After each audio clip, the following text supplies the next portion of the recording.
Welcome to College Recruiter. I'm Anna Peters, and today I am joined by Michael Van Grinsven with Northwestern Mutual, where he is the Internship Program Director. And today he's going to be sharing with us about Northwestern Mutual's success in recruiting interns. So HR professionals out there watching should get some food for thought to be able to bring back to their teams.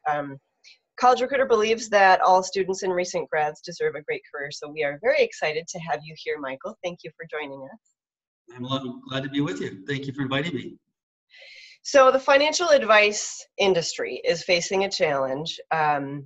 There is an increasing demand for financial advisors, and yet the industry is seeing an aging workforce, and you've got it. Northwestern Mutual has come up with, at least in part, a solution to that challenge. So why don't we just dive right in? Can you tell me a little bit about what that challenge has been? What does that talent shortage look like, and what have you done what changes have you made? Sure. I guess probably maybe just to give a little bit of a backdrop, we anticipated this 20 years ago. So our internship has been around for 50 years. 20 years ago, it was 30 years old. We had I call it a handcrafted internship, a very small number of interns in individual locations. But we made a concerted effort to grow the internship. We knew that, as you mentioned, the aging of the baby boomers and a lot of other economic and environmental changes coming, we needed to have a young, vibrant field force that would match the marketplace.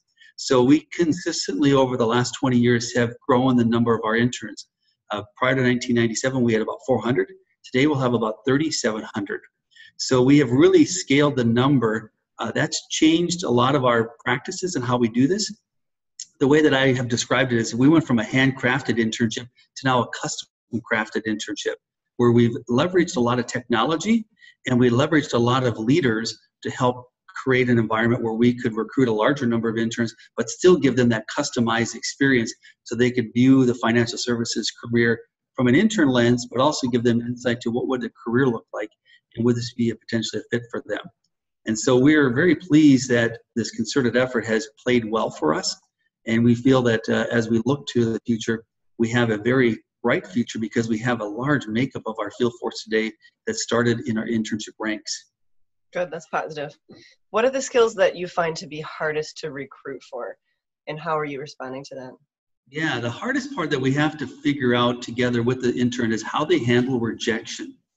As simple as it sounds, it's a very important part. In financial services, the market will determine if they're ready to do business with you. What we have found is that we need to help our interns and our young professionals understand that their role is to meet the market where they're at, and when the time is right for the market then will work with them or remind them or remember them and then decide to do work with us. So in that early phase as an intern, I guess you'll hear a lot of no's. Not no to you, but no to the timing of the decision.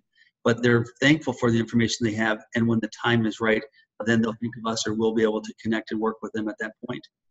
So is that actually a skill that you try to recruit for, or do you just train people in how to deal with rejection? We do a combination. We do, in our selection process, talk about when you've had challenges that you've had to overcome, and what were the skills that you used at that time, and what were some of the lessons learned. How did you take that difficult situation and work it into your favor or equip yourself for the future opportunities? And so that's probably the best way for us to get some measure for their capability when they encounter this, because it's inevitable they'll have those challenges. Can we work with them and sharpen that skill, or do we have to work from the base and teach them the foundation plus the skill and the talent in that space? Toughen up a little bit. Yes. Can you tell us a story about a candidate or several candidates, whoever comes to mind, who maybe they weren't shining from the beginning, they weren't the gem, but you gave them a shot and they turned out to succeed in the internship program? Can you think of somebody who kind of went from low to high? Yeah, I can think of actually several. I mean, I can even put myself in that position. I was an intern many years ago, and many people probably would have described me much more on the introverted side or less outgoing. Mm-hmm. What I found is that I had more drive internally than I might have expressed externally. And I think that's one part that we're always looking for students that have that internal drive. There are people that are very outgoing, that have a lot of flamboyant energy or personality that can be helpful, but it's really about that drive internally. And I think what we found is that not only do they find that inner strength, if you will, or that capability, but they also start to shape in their personality / their professional demeanor. And I often use the analogy of, can you imagine taking a snapshot of yourself at the start of your internship, and then 6 months later, a year later, 2 years later, and you'll be impressed and you'll be pleased. It won't be easy, but you'll be satisfied and you'll probably be rewarded for that growth that happened. Much of it is internal growth. And that's the part that I think our most common feedback with our interns that join us as a career, or those that didn't find this as a career, is they talk about how they grew as a person. And they were constantly put into the, call it the outside their comfort zone. And that combination of their personality, their energy, and then that getting outside their comfort zone really challenged them in a way that they grew, whether this was the right career or not. Right. So the trick then, as you interview all the intern candidates, is to really be able to identify somebody who is up for that, who's, well, maybe, lifelong, or they identify themselves as a lifelong learner, or they have a drive, an internal drive to keep on learning and growing, not necessarily somebody who's got all of the boxes checked on their resume and all the accolades. Exactly. Yeah, somebody that looks really good on the outside may not necessarily be the right fit. They might look too good to be true, and that necessarily doesn't always match up to the real results that occur months later.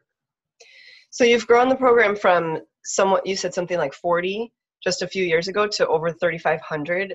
How does the diversity of your interns compare to the workforce overall at Northwestern Mutual? And does that, a step above, how does that impact your workforce planning? Sure. So we grew from about 400 for the first 3 years now to the 3,600. Yeah, and so that is an important piece. That's one area that we have focused on. We believe we have more to do in that space, but we have put a concerted effort in both on the gender side, as well as the ethnicity. And we're seeing a larger representation among our interns than we do our general field population. So we're encouraged by that because we believe, as I mentioned earlier, that these are the future leaders. And what we found is in the last 10 to 15 years especially, we have more diverse representation. The key part to that is that we've been working with our field leaders to help them understand they need to look for talent in places they've had success in the past, but they also need to look for talent outside of the places they've been before. Right. And some of that learning curve is helping them understand there's market opportunity out there, and there's students. It just maybe require them to do some things differently or look in sources that are different. And that's the exciting part about it, is that our goal would be to represent the marketplace. And if we can do that well, we'll be successful long term. If we don't, we would have the consequences of not being relevant when it comes to the future as our marketplace is changing. Mm-hmm. So let's, one more question, we can wrap up here. What are some of the misconceptions of a financial career, a career in financial services that your team, especially for the interns, have to clarify, and how do you do that? Yeah, a lot of students think in order to be successful in financial services, you have to be really into finance or into math. They think it's a number business. And yes, we do have a lot of numbers. We do have a lot of calculations. We have actuaries. We have other smart people that work with our products. But we need to have smart people that are able to understand the emotional connection that they have to have with clients, to help the client understand that they're there to hear their story, to understand their goals, their challenges. So we need people that are pretty well balanced. In many respects, we need people that have a bit of each part of the equation. We need to have them on the relationship side. We need to have them be good listeners. We have to help them understand that your role is not to necessarily do the talking, but to understand the client. And then we have so many great software and technology tools that can really be a joint partner with them in the business. So in the years past, maybe there was more of an academic side that focused on the financials, but today it's a pretty well-balanced person. Mm-hmm. And the market's that way too. The market doesn't necessarily want to see a lot of hard numbers. They want to know that the products and the services are going to meet their needs when they have that need, but they also want to know that there's an individual or a company that cares about them, and as their story and their experience changes, so can that representative and the products and the services that we offer. Yeah. Yes. Yet again, the need for well-rounded candidates, right? Yeah, absolutely. Left and right-brained. Correct. Exactly.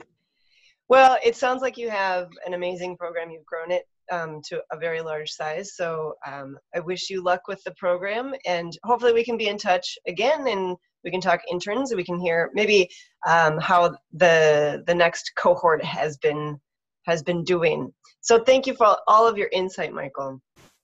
Appreciate the time. Thank you so much. All right, take care. Thank you.